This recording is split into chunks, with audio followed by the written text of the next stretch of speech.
Հա, ամեցեք եկաք։ Հանգիստ, ամեն մեկը ինչ տեղն է նստում։ Համազասպ Ղույումչյանը 70-անց տարիքում մշտական աշխատանքի է ընդունվել դպրոցում։ Մանկավարժությանը վերադարձել է ավելի քան 20 տարվա դադարից հետո։ Դասվար է եղել, հետո հայերենի ուսուցիչ, դասախոս։ 2000-ականների սկզբին մեկնել է արտագնա աշխատանքի, իսկ հիմա շախմատ է դասավանդում։ Դրա համար նախ վերապատրաստման դասընթացների է մասնակցել շախմատի ակադեմիայում, քննություն հանձնել ու ձեռք բերել դպրոցում աշխատելու իրավունք։ Հետո էլ դպրոցում է մասնակցել թափուր տեղի մրցույթին ու հաղթել։ Բայց այսքան ճանապարհն անցնելուց հետո, երբ դպրոցի դռները նորից բացվել են իր առաջ, կասկածը մի պահ գլուխ է բարձրացրել։ Իսկ եթե չկարողանա, մանավանդ երբ առաջին օրը մտել է դասարան ու տեսել 35 աշակերտներին, որոնց համար շախմատի դաս կազմակերպելը փաստորեն նոր բան էր իր կյանքում։ Այսօր թույլ ես խաղացել դու։ Սովորաբար ուժեղ ես խաղում։ Տես, ինչքան զոհեր ես տվել։ Իսկ դու ամբողջովին չես օգտագործում քո խաղաքարը։ Պետք է այնպես անես, որ բոլոր խաղաքարերը աշխատեն։ Հիմա տես, թողել ես սրանք այստեղ, իսկ նա բավական տես ակտիվացրել է։ Բոլոր գրեթե խաղաքարերը խաղի մեջ են։ Իսկ դու թողել ես 5 խաղաքար անգործ, դա համար չի ստացվի այն արդյունքը, որով դու սպասում ես։ Ես որ դպրոցը թողել էի մի առ ժամանակ, կարոտով նայում էի, առավոտը 8-ին վեր էի գնում, նայում էի, թե աշակերտներն ինչպես են դպրոց գնում, այսպես սիրտս լցվում էր։ Ես կարոտով մտա դպրոց, առաջի օրը դժվար էր, երկրորդ օրը արդեն հեշտ էր, երրորդ արդեն օրը հաճելի էր ուղղակի։ Իսկ հիմա, եթե ես դպրոցում արդեն այնքան եմ կապվել, որ եթե ես դպրոց չգամ, արդեն հիվանդանում եմ։ Ասում է, երբ աշխատանքը սիրելի է ու գործում էլ համընդհանուր աջակցություն է ստանում, թե դպրոցում եւ թե ընտանիքում, ամեն ինչ շատ ավելի հեշտ է։ Եվ այսօրվա դրությամբ երբ տեսնում եմ դպրոցական ռեֆորմները, դրանք տեսնում եմ, որ բոլորն ուղղված են երեխաներին, աշակերտներին, ուզում են ամեն ինչ կարգավորեն։ Իհարկե կան որոշակի թերություններ, որ մի անգամից չի կարողանում լուծվել, բայց դրանք բոլորն ինձ ոգևորում են, որ ես կարողանամ ավելի ակտիվ աշխատեմ այնպես, որ երիտասարդներին հասնեմ։ Իսկ եթե չհասնեմ, ինձ երևի ներող կլինեմ։ Համազասպ Ղույումչյանը նկատել է, որ մեծ տարիքում ավելի հեշտ է երեխաների հետ աշխատելը։ Ասում է, նախկին փորձը վերլուծել է ու հիմա ավելի լավ են իրար հասկանում։ Տեսնեմ, պիտի կռահես ինչ որ խաղ կա։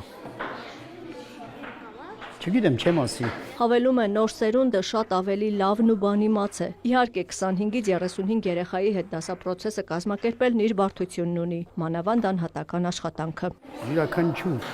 ծանր խնդիր լուծում ունի։ Գտնում եմ որոշակի լուծումներ, որպեսզի ակտիվացնեմ երեխաներին եւ մասնակցում են նրանք մեկը մյուսին են սովորեցնում։ Ես սիրում եմ շախմատի դասերը, քանի որ այնտեղ խաղը արդար է։ Մեր շախմատի դասերը շատ հետաքրքիր են անցնում։ Մենք շախմատ անցնում ենք երկրորդ դասարանից, հիմա 4-րդ դասարան ենք, այո, սովորել ենք։ Դասերին գալիս ենք ուրախ զվարթ, խաղում ենք, զբաղվում ենք, նոր բաներ ենք սովորում, ոնց մատ անել, խաղալը, ով չգիտի սովորացնում ենք։ Համազասպ Ղույումչյանին դպրոց վերադառնալու միտքը հուշել է նաև աշխատանքային օրենսգրքի վերջին փոփոխություններից մեկը, ըստ որի կենսաթոշակի տարիքը չի կարող հիմք լինել աշխատանքային հարաբերությունները դադարեցնելու համար, հետևաբար գործի ընդունվելիս էլ չպետք է խոչընդոտ լինի։ Աշխատանքի եւ սոցիալական հարցերի նախարարի տեղակալն ասում է, նախկինում դա թողնված էր աշխատողի ու գործատուի հայեցողությանը, հիմա աշխատողների համար սահմանված են հստակ երաշխիքներ։ Կենսաթոշակային տարիքի հասնելը դա վճիռ չի, որ մարդը աշխատունակ չի։ Ռուբեն Սարգսյանը նշում է, Հայաստանը ծերացող հասարակություն ունի, բացի այդ էլ բազմաթիվ ուսումնասիրություններ ցույց են տալիս, որ տարեց մարդկանց աշխատելու հնարավորություն տալը արդյունավետ է։ Տարիքային հիմքով աշխատանքից ազատելը դա ընդհանրապես եւ խտրականության դրսեւորում է եւ թյուր ընկալում է աշխատունակության վերաբերյալ եւ ակտիվ ծերացման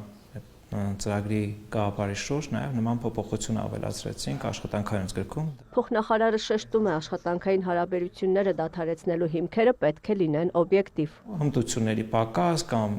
կարողությունների կամ մարդու աշխատակցի կողմից որոշ կանոնակարգեր չպահպանելու պարագայում կամ այլ հիմքեր, բայց ոչ տարիքային հիմքը, որտեղ դեռ վիճելի է շատ մասնագիտություններում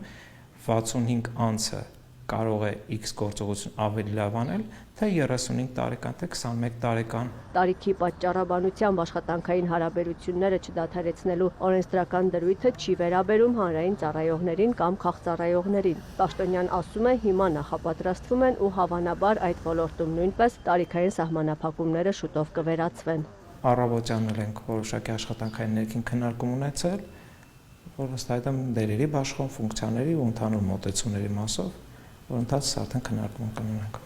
Իսկ թե ինչու տարիքի պատճառով մարդուն գործից չազատելու պահանջը չի սահմանվել միանգամից բոլորի համար, նախարարի տեղակալն ասում է, աշխատաշուկան նախապատրաստելու խնդիր կար։ Բացի այդ, դա չէր արվելու մեկ իրավական ակտի փոփոխությամբ, այլ այդ փոփոխությունների կարիքը լինելու էր տարբեր ուղղություններով։ Պատգամավոր Զարուհի Բաթոյանը նույն հարցին անդրադառնալով նշում է, տարանջատումն իհարկե ճիշտ չի համարում ու կողմ է բոլոր սահմանափակումների վերացմանը։ Ցավոք մենք պետական համակարգում հանրային ծառայության ոլորտում շատ սահմանափակումներ ունենք եւ տարիքով սահմանափակված եւ նույնիսկ հաշմանդամությամբ եւ սա իսկապես խտրական մոտեցում է։ Դրանք ես կարծում եմ, որ մենք ժառանգել ենք, այսինքն այս համակարգը ժառանգել ենք եւ դրանք վերանայման կարիք ունեն։ Բայց քանի որ դրանք շատ ամուր են, այսպես ասեմ, համակարգում եւ բավականին մշակույթ է ձևավորված, մոտեցումներ կան, երբեմն վախեր կան, կարծրատիպեր ունենք մենք ինքներս, նույնիսկ որոշումներ կայացնողներս, հետեւաբար ես կարծում եմ, որ որոշ ժամանակ այնուամենայնիվ կպահանջվի որոշակի քննարկումների համար։ Զարուհի Բաթոյանը կարծում է, հատկապես ծերացող հասարակությունում մարդուն պետք է աշխատելու հնարավորություն տալ այնքան, քանի դեռ նա կարողանում է աշխատել, ստեղծագործել, բարիք ստեղծել։ Այս կարևոր է, կարծում եմ, այն հանգամանքը, որ աշխատանքի հնարավորությունները մարդը պիտի ունենա ոչ թե տարբեր հանգամանքներից ելնելով, մասնավորապես օրինակ հաշմանդամությամբ պայմանավորված, սեռով պայմանավորված, տարիքային որևէ խմբով պայմանավորված, այլ իր հմտություններով եւ գիտելիքներով եւ որքանով է պատրաստ եւ ունակ աշխատելու։ Հետեւաբար մենք այս պիտի հաշվի առնենք եւ նաեւ մեր աշխատանքներ որպես օրենսդիր մարմին, որպես կառավարություն հնարավորինս շատ պայմաններ ստեղծենք այդ ինքնադրսևորման համար։ Պայմաններ ասելով նկատի ունի ինչպես օրենսդրական փոփոխությունները, այնպես էլ վերապատրաստումները, նոր մասնագիտացման հնարավորությունները։ Մարդիկ պիտի կարողանան նաև տարիների ընթացքում ինչու ոչ փոխելու իրենց մասնագիտությունը, զբաղմունքը, ոլորտը, համատեղելու երբեմն։ Եվ դա չպետք է լինի այսպես շատ կարծրացած։ Մենք սովոր ենք, որ մասնագիտությունը ընտրում ենք կյանքի համար։ Այս իմաստով կարևոր է համարում դպրոցում շախմատի ուսուցիչ աշխատող Համազազդ Ղոյումչյանի օրինակը։ Եթե նույնիսկ 70 տարեկանում մարդը կարողանում է նոր հմտություններ ձեռք բերել, փոխել ոլորտը եւ ինքնաբավ զգալ իրեն եւ հաճույք ստանալ իր աշխատանքից, ապա սա հնարավոր է շատ շատերի դեպքում։ Համազազդ Ղոյումչյանի դեպ դպրոցից բացի այլ աշխատանք էլ ունի։ Աննա Զախարյան, Ժիրայր Հաբետյան, Կիրակնորյալ ուրեր։